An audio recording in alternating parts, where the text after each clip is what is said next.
আসসালামু আলাইকুম সবাইকে। আমি ইমরান হাবিব আছি আপনাদের সাথে। Welcome to my YouTube channel the solo traveller from PT. আজকে আমরা বাংলাদেশি অর্ডিনারি পাসপোর্টধারীদের জন্য উগান্ডা ট্যুরিস্ট ভিসা সম্পর্কে বিস্তারিত জানব, কিভাবে আবেদন করবেন, খরচ কত, এবং সে সাথে আরও জানব উগান্ডা দেশ নিয়ে কিছু ইন্টারেস্টিং তথ্য।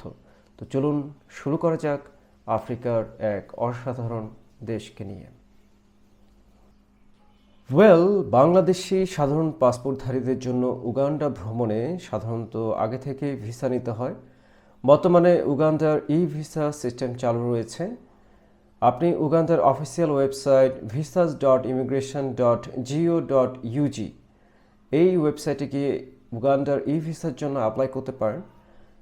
ভিসার জন্য অ্যাপ্লাই করার ক্ষেত্রে যে ডকুমেন্টসগুলো লাগতে পারে, আপনার একটি কভার লেটার যেটা কিনা আপনার ভ্রমণের উদ্দেশ্যকে ডিফাইন করে, সাথে আপনার পাসপোর্টের বায়ো পেজের কপি, এবং অবশ্যই রিটার্ন এয়ার টিকেটের কপি, সাথে হচ্ছে আপনার passport size photograph.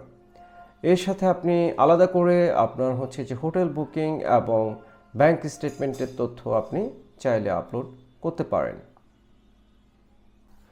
Visa processing fee এর কথা যদি বলি, সাধারণত আপনার উগান্ডার ভিসা অ্যাপ্লিকেশনের জন্য 50 ইউএসডি খরচ হবে, এবং সেটি কিন্তু অবশ্যই অনলাইনে আপনাকে একটি ইন্টারন্যাশনাল মাল্টিকারেন্সি কার্ডের মাধ্যমে পেমেন্ট করতে হবে।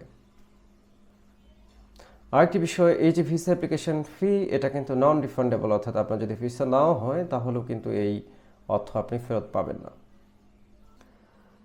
ভিসা প্রসেসিং টাইমের কথা যদি বলি, সাধারণত উগান্ডা ভিসা প্রসেসিং টাইম কয়েক কার্যদিবস থেকে 2 সপ্তাহ পর্যন্ত সময় লাগতে পারে। আসুন এই পর্বে জেনে নেই উগান্ডা সম্পর্কে বেশ কিছু ইন্টারেস্টিং তথ্য। উগান্ডাকে বলা হয় পার্ল অফ আফ্রিকা, মূলত উইনস্টন চার্চিল এই নামটি দিয়েছিলেন। এছাড়াও এখানে আপনি দেখতে পারবেন মাউন্টেন গরিলা, যা কিনা জগৎ বিখ্যাত। সেই সাথে লেক ভিক্টোরিয়ার একটি বড় অংশ কিন্তু এই উগান্ডা দেশে পড়েছে। কাম্পালা যে রাজধানী শহর আছে উগান্ডার, সেটি কিন্তু একটি পাহাড় বেষ্টিত অঞ্চলে অবস্থিত, এবং এই উগান্ডাতে মানুষ কিন্তু খুবই বন্ধু বৎসল এবং তারা কিন্তু বেশ ভালো ইংরেজি বলতে পারে। তো সুতরাং আপনারা যারা এই ধরনের প্রকৃতির সাথে পরিচয় হতে চান বা উগান্ডা দেশে ঘুরতে যেতে চান, তাদের জন্য এটি কিন্তু একটি আদর্শ প্লেস হতে পারে। সবার জন্য শুভকামনা রইল। আল্লাহ হাফেজ।